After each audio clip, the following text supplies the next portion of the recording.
صفحہ نمبر 39، آیت نمبر ہے 50، آیت نمبر ہے 50۔ بسم اللہ الرحمن الرحیم۔ الحمد للہ رب العالمین والصلاة والسلام على سید الانبیاء والمرسلین وعلى آلہ واصحابہ اجمعین۔ اما بعد فاعوذ باللہ من الشیطان الرجیم۔ بسم اللہ الرحمن الرحیم۔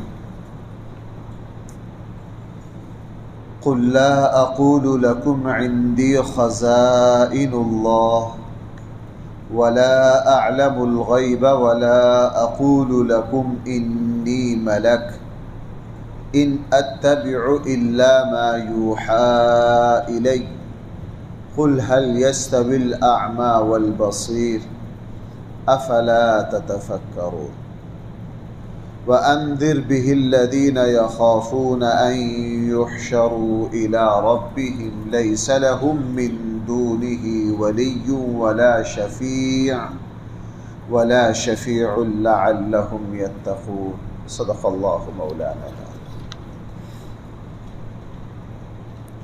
قل، اے نبی صلی اللہ علیہ وسلم، آپ لوگوں کو یہ بتلا دیجئے، لا اقول لکم عندی خزائن اللہ، میں نہیں کہتا تمہارے سامنے، ولا اقول لکم، میں نے تمہیں کبھی نہیں کہا، عندی خزائن اللہ، کہ اللہ کے سارے خزانے میرے پاس ہیں، میں نے یہ دعویٰ کبھی نہیں کیا۔ ولا اعلم الغیب، اور اے نبی صلی اللہ علیہ وسلم آپ لوگوں کو یہ بھی بتا دیجئے، لا اعلم الغیب، میں غیب کو نہیں جانتا۔ ولا اقول، لوگوں کو یہ بھی بتا دیجئے، ولا اقول لکم عندی، ولا اقول لکم انی ملک، اور میں یہ بھی نہیں کہتا تمہیں انی ملک، کہ میں فرشتہ ہوں۔ ہاں، میں یہ کہتا ہوں، ان اتبع الا ما یوحی الی، کہ میں نہیں اتباع کرتا مگر میں صرف اور صرف اتباع کرتا ہوں اس بات کی جس کی وحی میری طرف بھیجی جاتی ہے۔ یہ میں کہتا ہوں، یہ میرا دعویٰ ہے۔ قل هل يستوي الاعمى والبصير، آپ لوگوں کو یہ بھی بتا دیجئے کہ اندھا اور آنکھوں والا کبھی برابر نہیں ہوتے، اس لیے نبی جو ہیں وہ آنکھوں والے، انبیاء کو بصیرت حاصل ہے، اور ہم سب انبیاء کے مقابلے میں نابینا اور اندھے ہیں۔ ہم اور نبی کبھی بھی برابر، سوال ہی پیدا نہیں ہو سکتا۔ افلا تتفکرون، لوگوں اس بات پر غور کرو۔ اس آیت میں ذرا 2-3 باتیں ہمارے سمجھنے کی۔ سب سے پہلی بات یہ ہے کہ نبی کریم صلی اللہ علیہ وسلم کے زمانے میں بھی آج بھی ایک بہت غلط تصور تھا اللہ کے مقرب بندوں کے بارے میں۔ وہ تصور آج بھی ہے، ہر زمانے میں ہے، نبی کریم صلی اللہ علیہ وسلم کے زمانے میں بھی تھا، اور وہ ایسا غلط اور بے تکا اور فضول تصور ہے۔ انسان نبیوں کو، اللہ کے نیک بندوں کو اسی تصور سے دیکھنا چاہتا ہے۔ وہ تصور کیا ہے؟ حضور کے زمانے کے لوگ بھی اور آج بھی بہت سے لوگ یہ سمجھتے ہیں کہ اللہ کے رسول اور پیغمبر ایسے لوگ، ایسے بندے ہونے چاہیے جو روٹین سے ہٹ کے جو بھائی کیا روٹین سے ہٹ کے، عادت سے ہٹ کے، انسانی فطرت سے ہٹ کر ہو، انسانی فطرت سے ہٹ کر ہو۔ ان کا سونا جاگنا، ان کے اختیارات، میں سمجھانے کے لیے یہ لفظ عرض کر رہا ہوں، ان کے کرتب ان سے ظاہر ہونے والے اعمال وہ انسانی روٹین میں نہ ہو۔ اس لیے بہت سے لوگوں کے سامنے جب ایسی بات بیان کی جائے وہ ماشاءاللہ اٹھ کے زمین پر گرتے ہیں۔ وہ کئی سال پہلے ایک صاحب کو دیکھا تھا، اسٹیج بھرا ہوا ہے، بڑے باشرہ لوگ بیٹھے، تو ایک مولوی صاحب اس کو کیا کہہ سکتے ہیں، وہ کہہ رہے ہیں جی پیرانے پیر کے ساتھ جو بندہ مصافحہ کر لیتا تھا نا، اس دن اس کو موت نہیں آتی تھی، اس دن اس کو موت نہیں آتی تھی۔ سارے اٹھ کے زمین پر ماشاءاللہ سبحان اللہ پتہ نہیں کیا کہہ دیا۔ اس کا نقصان یہ ہوا کہ ہمارے یہاں بزرگ اور ولی اسے سمجھا جاتا ہے جو روٹین سے ہٹ کے، عادت سے ہٹ کے بڑی بڑی کرامات دکھائے، وہ اللہ کا ولی ہے۔ حضور علیہ السلام کے زمانے میں بھی رسول کے بارے میں یہی تصور تھا۔ وہ کہتے تھے اللہ کا رسول وہ ہے اگر وہ اس پہاڑ کو آرڈر دے یہ پہاڑ اٹھ کے ادھر چلا جائے، اگر وہ دریا کو ادھر سے ادھر آنے کو کہیں وہ ادھر آ جائے، وہ انسانوں کی طرح کھاتا پیتا نہ ہو۔ سورہ فرقان کے پہلے رکوع میں، سورہ فرقان کے پہلے رکوع میں کافروں کے اعتراضات ہیں رسول اللہ صلی اللہ علیہ وسلم پر۔ ان میں ایک یہ بھی ہے کہ یہ کیسے رسول ہیں جو ہماری طرح کھاتے پیتے ہیں، چلتے ہیں، بازار جاتے ہیں۔ رسول کو ایسا ہونا چاہیے جو نہ کھاتا پیتا ہو، جو نہ چلتا پھرتا ہو، ہماری طرح نہ ہو۔ یہ تصور تھا۔ اس تصور کو لے کے نبی کریم صلی اللہ علیہ وسلم پر کافر یہ اعتراض کرتے تھے کہ اللہ کا رسول انسان نہیں ہونا چاہیے، اللہ کا رسول بھائی انسان نہیں ہونا چاہیے۔ نمبر 2، اللہ کا رسول وہ ہو جس کے پاس زمین و آسمان کے خزانے ہوں، جس کے پاس زمین و آسمان کے خزانے ہوں، وہ فرشتہ ہو۔ اس لیے وہ رسول اللہ صلی اللہ علیہ وسلم سے یہ مطالبے کرتے۔ دوسری بات، رسول اللہ صلی اللہ علیہ وسلم کے بارے میں کافروں کا جو تصور تھا، یہ تصور حقیقت میں اللہ کے بارے میں ہونا چاہیے۔ بھائی کس کے بارے میں ہونا چاہیے؟ اللہ کے بارے میں۔ نبی کریم صلی اللہ علیہ وسلم نے اپنی قوم سے کہا کہ اگر تو جو مطالبے تم مجھ سے کر رہے ہو، اگر میں نے خدائی کا دعویٰ کیا ہے تو یہ مطالبے کرو۔ جب میں نے خدائی کا دعویٰ نہیں کیا، میں نے اللہ کے رسول ہونے کا دعویٰ کیا ہے، تو مجھ سے مطالبے وہ کرو جو رسول سے ہوتے ہیں، مجھ سے وہ مطالبے نہ کرو جو خدا سے ہوتے ہیں۔ بھائی فرعون کا دعویٰ کیا ہے؟ میں اللہ کا رسول ہوں، یا فرعون کا دعویٰ یہ تھا کہ میں خدا ہوں؟ انا ربکم الاعلی۔ فرعون نے خدائی کا دعویٰ کیا نا، لوگوں نے مطالبہ کیا فرعون سے کہ آپ بارش کر دیجیے۔ پورے مصر پر کیا کریں؟ لوگوں کا مطالبہ ٹھیک تھا، چونکہ جس نے خدائی کا دعویٰ کیا اس سے مطالبہ بھی کس کا ہونا چاہیے؟ جو خدا سے ہوتا ہے۔ جو بھائی کس سے ہوتا ہے؟ خدا سے ہوتا ہے۔ فرعون سے سارے مطالبے لوگوں نے وہ کیے، سارے مطالبے وہ کیے جو کس سے کرتے ہیں؟ خدا سے، چونکہ فرعون کا دعویٰ کیا تھا؟ میں خدا۔ ایک بندہ یہ کہے کہ میں حکیم ہوں، میں علاج کرتا ہوں، ایک بندہ کھڑا ہو کے کہے کہ یار اگر آپ واقعی حکیم ہیں تو اس کپڑے کو سرخ رنگ چڑھا کے دکھائیے، میں آپ کو حکیم مان جاؤں گا۔ وہ کہے گا میں نے رنگ ساز ہونے کا دعویٰ نہیں کیا، میں نے حکیم ہونے کا دعویٰ کیا۔ ایک ڈاکٹر کہے میں بہت ماہر ڈاکٹر ہوں، ہر طرح کی سرجری کر لیتا ہوں۔ ایک بندہ کہے جی ٹھیک ہے، اگر آپ شہر کے سب سے بڑے ڈاکٹر ہیں نا تو آپ بریانی پکا کے دکھا دیجئے۔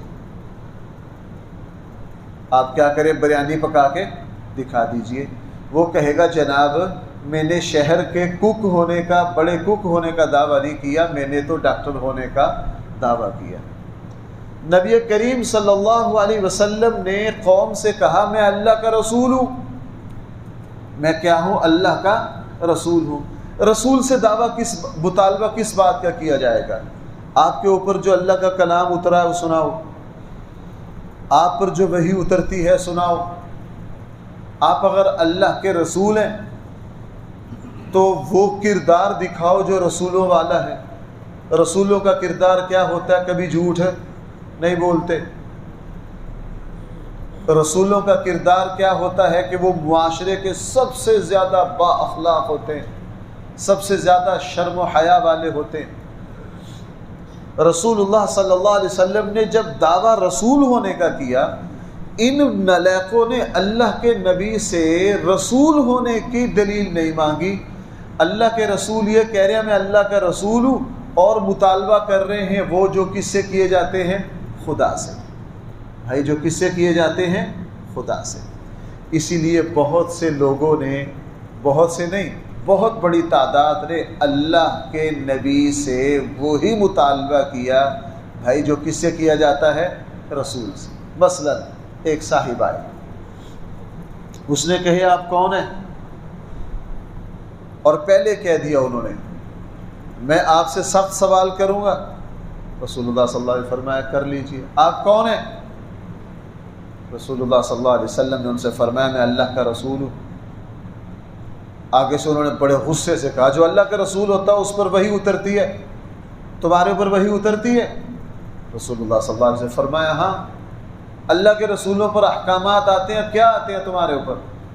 رسول اللہ صلی اللہ علیہ وسلم نے فرمایا میرے اوپر نماز کا حکم ہے، زکوٰۃ کا حکم ہے، ساری تفصیل بتائی۔ وہ سخت سوال کرتے رہے۔ جب اللہ کے نبی نے سارے سوالوں کے جواب دے دیے تو انہوں نے کہا کہ واقعتاً رسول، اللہ کے رسول یہی باتیں لے کر آتے۔ اور بھائی وہ بات ہرقل کا تو میں بہت حوالہ دیتا ہوں، صحیح بخاری میں وہ حدیث تفصیل سے ہے۔ بھئی آپ حضرات کو یاد آ گیا ہوگا، وہ سارے سوالات یاد ہو گئے ہوں گے، میں نے بڑی مرتبہ ان کا حوالہ دیا۔ امام بخاری نے اس حدیث کو تفصیل سے ذکر کیا۔ اللہ کے نبی نے جب کیسر کو اسلام کی دعوت کا خط لکھا تو کیسر نے اعلان کیا کہ میرے ملک میں مکہ مدینہ حجاز کے کوئی قافلہ آیا ہوا ہے، تو مکہ والوں کا قافلہ گیا ہوا تھا، ابو سفیان کو بلا لیا اور پورے قافلے سے پوچھا تم میں یہ جس شخص کا خط مجھے آیا ہے اس کو کون جانتا؟ سب نے کہا جی ہم جانتے ہیں۔ کہا سب سے زیادہ قریبی رشتہ دار کون ہے؟ ابو سفیان نے کہا میں ہوں۔ کہا ادھر آ جاؤ۔ اب سوال شروع کر دیے۔ ہرقل نے وہی سوال کیے جو کن سے کیے جا سکتے ہیں؟ نبیوں سے۔ ہرقل نے کہا یہ جو شخص ہے جو کہہ رہا میں اللہ کا رسول ہوں، اس نے کبھی جھوٹ بولا ہے؟ ابو سفیان نے کہا نہیں، یہ ہمارے شہر کا سب سے سچا انسان ہے، ہمارے شہر کا سب سے سچا انسان ہے۔ اچھا ٹھیک ہے، اس پر ایمان مالدار لا رہے ہیں غریب؟ کہا جی غریب۔ ٹھیک ہے، اچھا یہ بتاؤ اس کے خاندان میں کوئی بادشاہ ہوا ہے؟ کہا نہیں، اس کے خاندان میں کوئی بادشاہ نہیں ہوا، بڑے معزز لوگ ہوئے ہیں لیکن بادشاہ نہیں ہوئے۔ اچھا تمہاری اس سے کوئی جنگ ہوئی ہے؟ جی ہوئی ہے۔ نتیجہ کیا رہا؟ کہا ایک میں وہ جیتے ہیں، ایک میں ہم جیتے ہیں۔ ابھی تک 2 جنگیں ہوئی تھی، بدر اور احد، ایک میں وہ جیتے ہیں اور ایک میں۔ کہا ٹھیک ہے، یہ بھی ٹھیک ہے۔ سوالات کرتے گئے، اس کا نسب کیسا ہے؟ کہا جی ہمارے زمین میں سب سے اعلیٰ ترین نسب ہے اس کا نسب کیا ہے؟ سب سے اعلیٰ ترین ہے۔ سوال کرتا گیا۔ اب ابو سفیان اس وقت تک کافر ہے، آگے جو بیٹھے ہیں وہ بھی کافر ہیں، وہ حیران کہ ہرقل دنیا کا عظیم الشان بادشاہ یہ کون سے سوال کر رہا ہے؟ جب سارے سوالوں کے جواب لے لیے تو ہرقل نے ٹھنڈا سانس لیا، اس نے کہا یہ شخص واقعتاً اللہ کا رسول ہے، اس میں ساری نشانیاں اور علامتیں وہ ہیں جو رسول والی ہیں۔ پوچھا اب تمہیں بتاتا ہوں، پہلی بات یہ پوچھی کہ اس کے خاندان میں کوئی بادشاہ تو نہیں ہوا؟ تم نے کہا نہیں۔ اگر کوئی بادشاہ ہوا ہوتا تو پھر اس کا مقصد بادشاہت کو حاصل کرنا تھا، اور انبیاء کی علامات میں سے ایک یہ بھی ہے کہ وہ بادشاہت کی طرف نہیں بلاتے، وہ اللہ کی طرف بلاتے ہیں۔ دوسری بات میں نے یہ پوچھی تھی کہ اس کا نسب کیسا ہے، تم نے کہا بہت اعلیٰ۔ کوئی نبی کسی گھٹیا نسب میں نہیں آتا، انبیاء کے نسب بہت اعلیٰ ہوتے ہیں۔ انبیاء کے نسب کیا ہوتے ہیں؟ نمبر 2، میں نے آپ سے پوچھا کبھی جھوٹ تو نہیں بولا؟ آپ نے کہا نہیں، جو اللہ کا رسول ہوتا ہے اس کی زبان پر کبھی بھی جھوٹ نہیں آتا۔ اس پر ایمان مالدار لائے ہیں۔ غریب، آپ نے کہا غریب ہر نبی پر ایمان لانے والے شروع میں غربا ہوتے ہیں۔ بالکل ٹھیک ہے، بالکل ٹھیک ہے۔ پوچھا جنگ کا نتیجہ کیا نکلا؟ اب دیکھنا بھائی، یہی جو آخری سوال ہے، جنگ کا نتیجہ لوگ چاہتے ہیں ولی اور نبی یہ ہو کہ انگلی کا اشارہ کرے اس کے دشمنوں کی گردنیں اڑ جائیں۔ لوگ، میں اکثر عرض کیا کرتا ہوں، لوگوں کا انبیاء اور اللہ کے نیک بندوں کے بارے میں تصور یہ ہو گیا کہ وہ شعبدہ باز ہو۔ وہ کیا ہو؟ شعبدہ باز ہو۔ کہا جی ایک وہ جیتے ہیں ایک ہم جیتے ہیں، تو ہرقل نے کہا انبیاء علیہ السلام کے حالات بالکل یہی ہیں، ان کو جنگوں میں شکست کا سامنا بھی کرنا پڑتا ہے اور ان کو فتح کا سامنا بھی کرنا پڑتا ہے۔ ساری علامتیں پوری ہو گئی۔ تو اب ہمارے یہاں بھی یہ تصور ہے، لوگ کہتے ہیں کہ رسول جو ہو وہ فرشتہ ہو، وہ انسان نہ ہو۔ وہ بھائی کیا ہو؟ فرشتہ ہو، انسان نہ ہو۔ اگر انبیاء علیہ السلام انسان نہ ہو تو وہ انسان کے لیے نمونہ بھی نہیں بن سکتے۔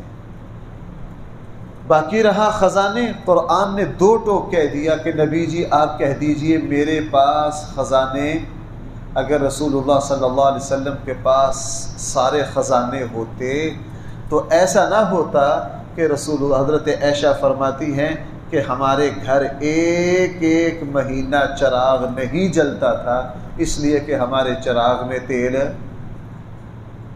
حدیث مبارکہ میں پڑھ لیجئے، اندازہ ہو جائے گا۔ رسول حضرت عائشہ فرماتی ہیں اللہ کے نبی گھر تشریف لاتے، بھوک ہوتی، پوچھتے گھر میں کچھ ہے؟ ہم کہتے آج کھانے کے لیے کچھ نہیں، تو فرماتے چلو پھر میں آج روزہ رکھ لیتا ہوں، آج کیا رکھ لیتا ہوں۔ اور یہ بھی ابو داود اور حدیث کی کتابوں میں ہے، حضرت بلال حبشی رضی اللہ عنہ کو حضور نے فرمایا بھائی دور کے کچھ مسلمان آئے ہیں مہمان، ان کے کھانے پینے کا انتظام کرتے کرتے حضرت بلال پر قرضہ چڑھ گیا، اور جس بندے کا قرضہ تھا اس نے دھمکی دی اس کافر نے حضرت بلال کو، اور بڑا سخت جملہ کہا او کالے حبشی، یا میرا قرض واپس کرو یا 3 دن کے بعد تمہارا جو قرض ہے نا اس کے بدلے میں تمہیں بیچ دوں گا۔ حضرت بلال 3 دن تک بہت ڈرے، بار بار رسول اللہ صلی اللہ علیہ وسلم کے پاس آئے۔ اب اللہ کے نبی بھی پریشان ہیں، بلال کا جو قرض جو اللہ کے نبی کے مہمانوں کی وجہ سے چڑھا تھا وہ واپس کرنے کے لیے گنجائش نہیں ہے۔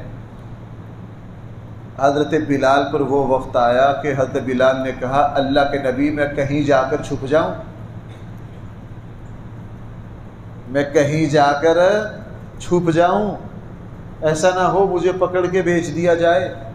حضرت بلال حبشی رضی اللہ عنہ فجر کی نماز میں تیاری کر کے آئے کہ فجر کی نماز کے بعد بھاگ جاؤں گا اور کہیں جا کے چھپ جاؤں گا، جب اللہ کے نبی میرا قرض اتار دیں گے واپس آ جاؤں گا۔ اور فجر کے بعد حضرت بلال خاموشی سے نکل لیے چھپنے کے لیے کہ کسی دور دیہات میں جا کے چھپ جاتا ہوں۔ رسول اللہ صلی اللہ علیہ وسلم نے فجر کی نماز کے بعد 3 دن تک اللہ کے نبی نے کوشش کی، انتظام نہیں ہوا۔ اب فجر کی نماز میں حضرت بلال نکل گئے۔ رسول اللہ صلی اللہ علیہ وسلم فجر کی نماز پڑھ کے مسجد سے نکلے، دیکھے سامنے 3 اونٹنیاں مال سے لدی ہوئی بیٹھی ہیں۔ پوچھا بھائی یہ اونٹنیاں کس کی ہیں، کہاں سے آئی ہیں؟ کہنے کہ اللہ کے نبی فلاں جو سردار ہیں انہوں نے بھیجی ہیں آپ کے لیے۔ اوپر کیا ہے؟ اوپر غلہ لدا ہوا ہے۔ اللہ کے نبی نے سب سے پہلے ایک صحابی کو کہا کہ بھاگ کے جاؤ، بلال کو روکو، کہیں ہوگا۔ کس کو روکو؟ اسے کہو تمہارا انتظام ہوگا۔ حضرت بلال ڈرتے ڈرتے آئے، رسول اللہ صلی اللہ علیہ وسلم نے فرمایا کہیں جاؤ نا، یہ قرضے کا انتظام ہو گیا۔ اب حضرت بلال کا ذاتی قرضہ نہیں تھا، وہ قرضہ کس کا تھا؟ فرمایا کہ یہ حضرت بلال نے فرمایا مجھے اتنی خوشی ہوئی، میں تو اپنے جو جوتے تھے وہ بھی بغل میں دبا کے آیا تھا کہ میں نے فجر کی نماز میں بھاگنا ہے، اللہ نے میرے قرضے کا انتظام کر دیا، میں نے وہ سارا 2 اونٹوں سے جتنا میرا قرض تھا وہ سارا ادا ہو گیا، وہ سارا کیا ہو گیا؟ ادا ہو گیا۔ تو اس ہستی کے جو معاملات ہیں، آپ کہیں گے بھائی یہ تو توہین ہے۔ بھائی میری ذرا توجہ سے بات سننا، آج لوگ کہتے ہیں یہ تو نبی کی توہین ہے۔ جو عربی کا مقولہ ہے، جو بندہ جس فن کا ہو اس کو اس کے علاوہ کسی اور فن میں آزمانا اس کی توہین ہے۔ میں اس کو ایک مثال دوں۔ شیخ سعدی رحمہ اللہ کے زمانے میں ایک بڑا منہ زور شخص تھا جو کہتا تھا میرے ساتھ اسلام پر کوئی مناظرہ کر لو۔ بہت سے لوگ شیخ سعدی کے پاس آئے کہ آپ اس سے مناظرہ کریں۔ شیخ سعدی نے بڑی معذرت کی، لوگ شیخ سعدی کو زبردستی کندھوں پر اٹھا کر لے گئے کہ آپ اتنے بڑے دین کے عالم ہیں، مناظرہ کرو اس سے۔ جب اس سے مناظرہ شروع ہوا تو پہلے 5 منٹ میں شیخ سعدی نے ہاتھ کھڑے کر دیے کہ میں مناظرہ ہار گیا۔ بھائی سننا ذرا، شیخ سعدی نے کیا کر دیا؟ ہاتھ کھڑے کر دیے کہ میں مناظرہ ہار گیا۔ اب سارے لوگ شیخ سعدی سے بڑے ناراض، کہا آپ اتنے بڑے عالم ہو کے 5 منٹ میں مناظرہ ہار گئے۔ شیخ سعدی نے کہا بالکل میں ہار گیا، وجہ یہ ہے کہ مجھے علم آتا تھا، میں علم کا مناظرہ کر سکتا تھا۔ 5 منٹ کی گفتگو سے اندازہ ہوا اس کے پاس علم نہیں، جہالت ہے۔ اس کے پاس علم نہیں، کیا ہے؟ جہالت ہے۔ اب اس جاہل سے جس کے پاس علم ہے نہیں ہے، میں کیا مناظرہ کروں؟ میں عالم ہوں، میرا مناظرہ کسی عالم سے کرواؤ، میرا مناظرہ کس سے کراؤ؟ وہ جیسے مولانا قاسم نانوتوی کا وہ جو مشہور مناظرہ چھپا ہوا ہے، وہ ہندو پنڈت سے اسلام پر مناظرہ۔ اب مولانا قاسم نانوتوی چھوٹے سے قد کے، دبلے پتلے، مسکین، آدھی روٹی کھاتے تھے، اور جس نواب نے مناظرے کے لیے بلایا اور وہ جو مقابلے پر ہندو پنڈت آئے، وہ پہلوان، وہ 15 روٹیاں کھاتا تھا۔ اب جب کھانا ہوا تو وہ آدھا بکرا کھا گیا وہ، اور 10 روٹیاں کھا گیا۔ مولانا قاسم نانوتوی نے کھائی آدھی روٹی۔ اس نواب نے بطور مذاق کہا، اس نے کہا حضرت آپ اس سے کیا مناظرہ کریں گے؟ یہ 10 روٹیاں اور آدھا بکرا کھا گیا ہے اور آپ آدھی روٹی کھاتے ہیں۔ تو مولانا قاسم نانوتوی نے بڑی زبردست بات فرمائی، کہا بھائی مجھے پتہ نہیں تھا کہ میرا مناظرہ روٹی میں کرنا ہے، اگر میرا مناظرہ اس سے روٹی کھانے میں کروانا تھا تو میں پھر کسی بھینسے کو لے کے آتا، مجھے تو یہ بتایا تھا کہ میرا مناظرہ علم میں ہونا ہے اس سے۔ اب نبی نبوت، اب جو حاصل بحث ہے، نبوت کے جو لوازمات ہیں اس نبی سے ان کا مطالبہ کرو، تمہیں پتہ چلے گا کہ اس جیسی کمالات دنیا میں کسی کے پاس نہیں۔ اس ہستی کے اخلاق چیک کرو، تمہیں پتہ چلے گا کہ پوری انسانیت میں اخلاق کے سب سے اونچے مقام پر ہے۔ آپ اس ہستی سے اس کا کردار پوچھو، اس کی سیرت پوچھو، اس کا عمل دیکھو، اس کی زبان کی سچائی دیکھو، اس ہستی کے زبان کی سچائی دیکھو، اس نے جن لوگوں کی تربیت کی ہے اس کے تربیت یافتہ لوگوں کو پرکھو۔ اس ہستی نے معاشرے سے برائی کی جڑ جس طرح کاٹی ہے وہ دیکھو۔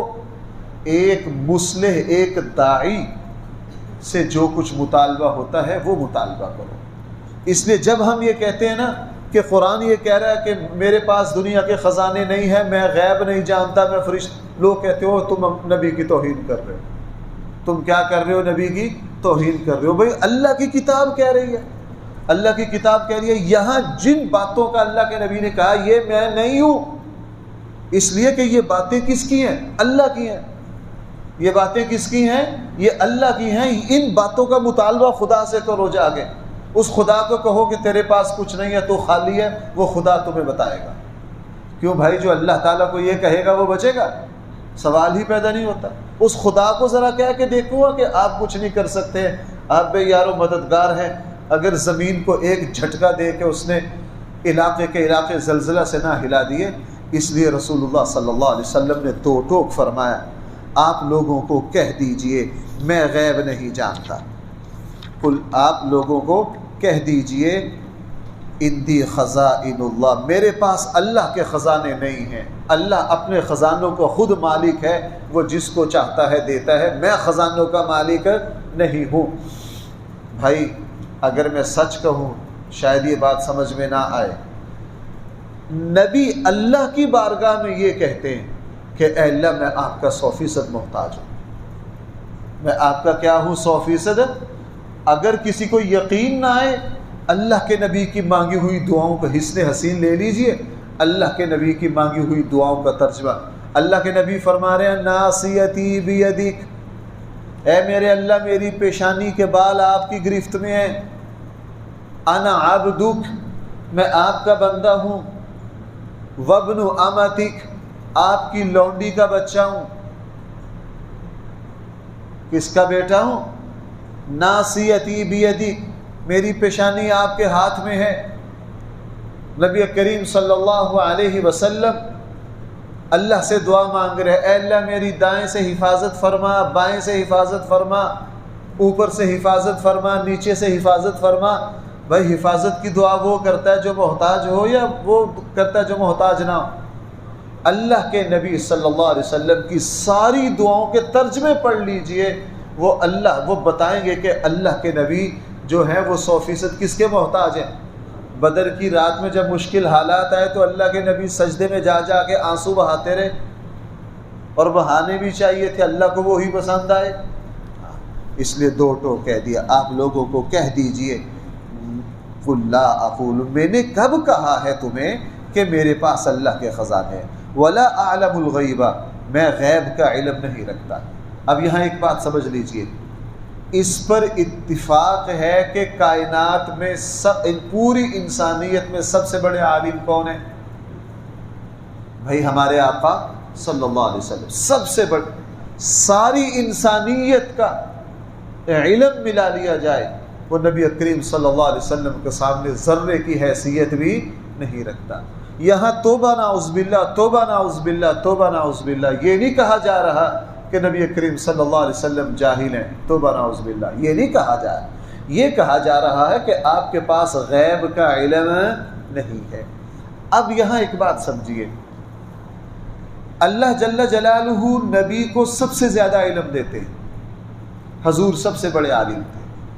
غیب کا علم اللہ کے نبی کو اتنا دیا جتنا نبوت کی ذمہ داریاں ادا کرنے کے لیے ضروری تھا، اس لیے اللہ کے نبی نے غیب کی خبریں دی۔ اللہ کے نبی نے بھائی کس کی خبریں دی؟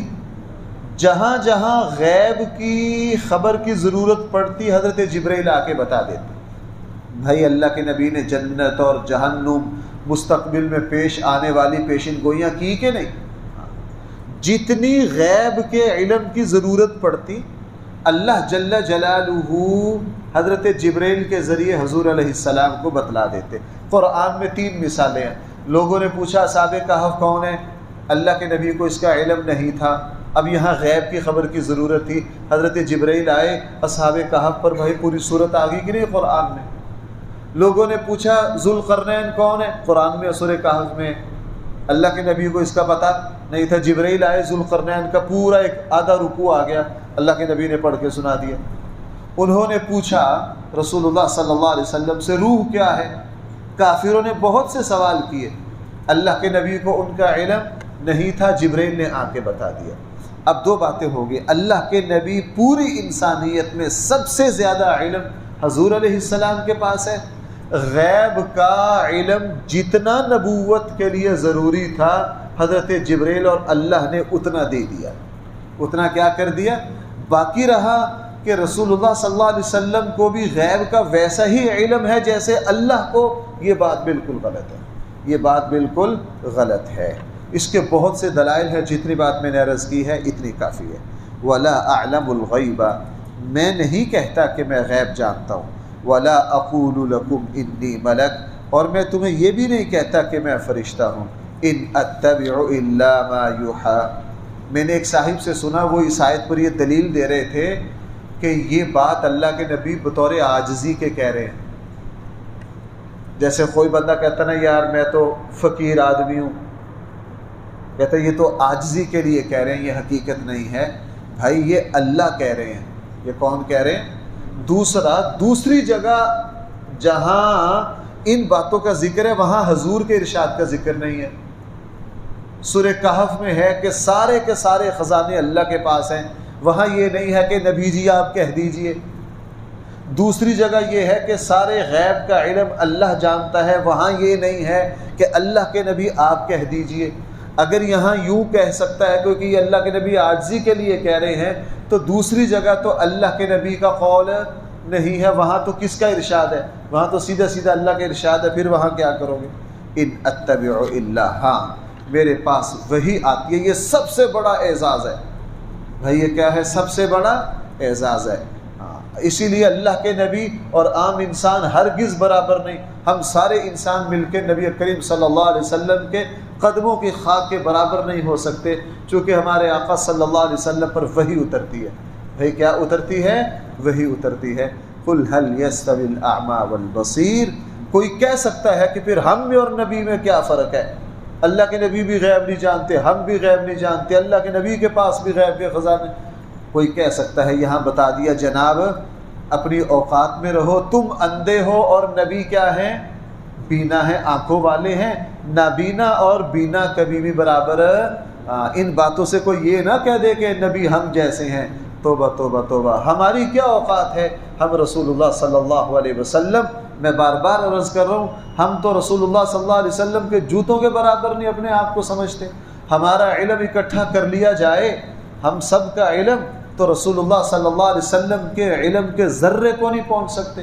ہماری نماز، ساری نمازوں کو اکٹھا کر لیا جائے، وہ رسول اللہ صلی اللہ علیہ وسلم کے نماز کے ایک سبحان ربی الاعلیٰ کے برابر نہیں ہو سکتے۔ اس لیے آگے یہ بھی بتا دیا کوئی نبی کو اپنے جیسا نہ سمجھ لے۔ قل هل يستوي الاعمى والبصير، آپ ان کو کہہ دیجئے کیا اندھا اور بینا برابر ہو سکتے ہیں؟ اگر برابر نہیں ہو سکتے تو تم بھی کان کھول کے سن لو، تم میں سے کوئی شخص نبی کے برابر، حضور کے برابر نہیں ہو سکتا۔ افلا تتفکرون، کاش تم ان باتوں پر غور کرو۔ اللہ تعالی ہم سب کو صحیح سمجھ عطا فرمائے۔ الحمدللہ رب العالمین، والصلاة والسلام على سید الانبیاء والمرسلین وعلى آلہ واصحابہ اجمعین۔ ربنا آتنا فی الدنیا حسنہ وفی الآخرۃ حسنہ وقنا عذاب النار۔ صلی اللہ